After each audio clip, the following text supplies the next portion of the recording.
మొన్న 6వ తారీఖు నాడు జరిగినటువంటి ఒక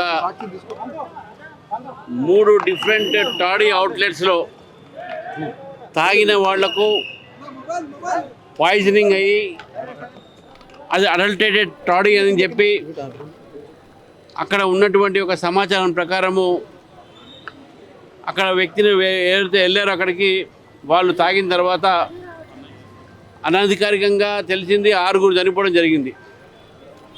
ఈరోజు నిమ్స్ హాస్పిటల్లో దాదాపు 31 మంది ఇక్కడ అడ్మిట్ అయి ఉన్నారు. అందులో కొంతమంది ఐసీయూలో ఉన్నారు. 7గురికి కిడ్నీ ఫెయిల్ అయినాయి. వాళ్ళకి డయాలసిస్ కూడా చేసేటటువంటి ప్రయత్నం చేస్తూ ఉన్నారు. మిగతా వాళ్లకు గ్యాస్ట్రోఎంట్రాలజీ సంబంధించినటువంటి ఒక ఏవైతే వాళ్ళకి ఇర్రెగ్యులర్ జరిగిందో ఇవన్నీ కూడా ఈరోజు నిమ్స్ డాక్టర్లు వారి ప్రయత్నాలు వాళ్ళు చేస్తూ ఉన్నారు. ఏదైనప్పటికీ కూడా లోపల వాళ్ళ పరిస్థితి చూస్తూ ఉంటే చాలా బాధగా అనిపిస్తుంది. కళ్ళులో మామూలు కళ్ళు చెట్ల మీద తీసుకుంటేనో అది పెద్ద పాయిజన్స్ కాదు, అడల్టేటెడ్ అయితేనే ప్రావిజన్స్ చెప్పేసి కూడా డాక్టర్స్ చెప్తా ఉన్నారు.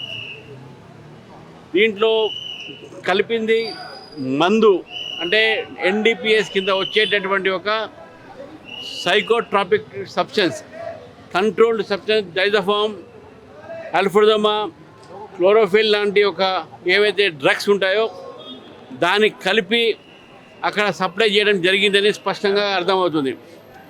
1 బాటిల్ 2 బాటిల్ తాగిన వాళ్ళు ఉన్నారు, వాళ్ళ కిడ్నీలు ఫెయిల్ అయినాయి.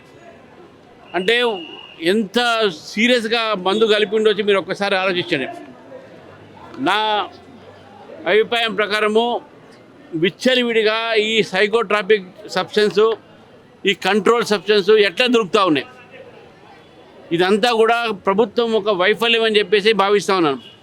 ఎక్సైజ్ డిపార్ట్మెంటు తనిఖీని చేసి మందు కలుపుతున్నారా లేదా, ఈ మందు ఎక్కడి నుంచి వస్తుందని చెప్పేసి మనం చూడాల్సిన అవసరం ఉన్నది.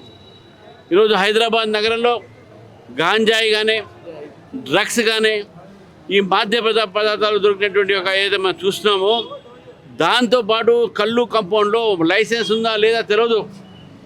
ఆ లైసెన్స్ కూడా చెక్ చేశారా లేదు అయితే ఎక్సైజ్ డిపార్ట్మెంట్ వాళ్ళు గాఢ నిద్రలో ఉన్నది. ప్రభుత్వం గాఢ నిద్రలో ఉన్నది ఈ యొక్క ఎక్సైజ్ డిపార్ట్మెంట్. కేవలము ఇది ఈ యొక్క ఎక్సైజ్ డిపార్ట్మెంటు కుమ్మక్కై కాంట్రాక్టర్స్తోని ఈ యొక్క మందు సప్లై విచ్చలవిడిగా జరుగుతుందని చెప్పేసి మేము భావిస్తూ ఉన్నాం. జనరల్ స్టోర్స్లో దొరికేటటువంటి ఒక ఏవైతే వస్తువులు అనేది దొరుకుతూ ఉన్నాయి ఇవన్నీ కిరాణా దుకాణాల్లో.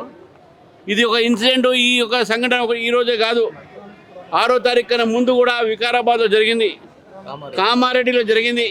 మరి అనేక ప్రాంతాలు జరిగినాయి. కొన్ని బయటికి వస్తున్నాయి, కొన్ని బయటికి రావట్లేదు. కాబట్టి నేను ప్రభుత్వాన్ని డిమాండ్ చేస్తూ ఉన్నాను, కల్తీ మందు కలిపేటటువంటి ఒక ఏవైతే దుకాణాలు ఉంటాయో దాన్ని వెంటనే మూసివేయాలి. ఎక్సైజ్ డిపార్ట్మెంటు రోజు తనిఖీ చేసి ఏ విధంగా వీళ్ళు కళ్ళు అమ్ముతున్నారా, కళ్ళు కలుపుతున్నారా అనే విషయం కూడా వాళ్ళు చూడాల్సిన బాధ్యత వాళ్ళకు ఉన్నది. కాబట్టి ఈరోజు ఎవరైతే చనిపోయారో వాళ్లకు మా తరఫు నుంచి మేము ప్రగాఢమైన సంతాపం చెప్తున్నాం. డాక్టర్లు వాళ్ళ ప్రయత్నం వాళ్ళు చేస్తూ ఉన్నారు. కొంతమంది ఇంకా సీరియస్గా ఉన్నారు. 31 మంది ఇక్కడ ఒకటే హాస్పిటల్లో ఉన్నారంటే ఇంకా చాలామంది వాళ్ళు ప్రైవేట్గా వేరే చోట కూడా వెళ్ళిపోవడం జరిగింది. కాబట్టి ఇది హైదరాబాద్ నగరంలో ఈ మధ్య కాలంలో జరిగినటువంటి ఒక ఏదైతే సంఘటన ఉందో ఇది చాలా పెద్ద సంఘటన. దీని పట్ల ప్రభుత్వం ఇప్పటికైనా కన్ను తెరిచి ఇటువంటి ఒక సంఘటన జరగకుండా ఉండాలని చెప్పేసి కూడా మేము కోరుతా ఉన్నాం. అదేవిధంగా మా పార్టీ నుంచి మేము కోరుతా ఉన్నాము, చనిపోయిన అందరూ కూడా బీదవాళ్ళు, ఇక్కడ ఉన్న వాళ్ళందరూ కూడా బీదవాళ్ళు, మామూలుగా డైలీ లేబర్ చేసేటటువంటి వ్యక్తులు. కాబట్టి వాళ్ళకు మంచి ఎక్స్గ్రేషియా కూడా వాళ్ళకి ఇప్పించాలని చనిపోయిన వారికి.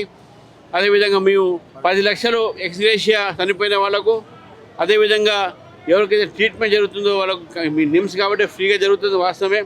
కానీ వాళ్ళకు కూడా రాబోయేటటువంటి రోజుల్లో మందులు కూడా తీసుకోవాలి కాబట్టి వాళ్ళకు కూడా ₹1,00,000 కాంపెన్సేషన్ ఇవ్వాల్సిందిగా భారతీయ జనతా పార్టీ డిమాండ్ చేస్తూ ఉంది.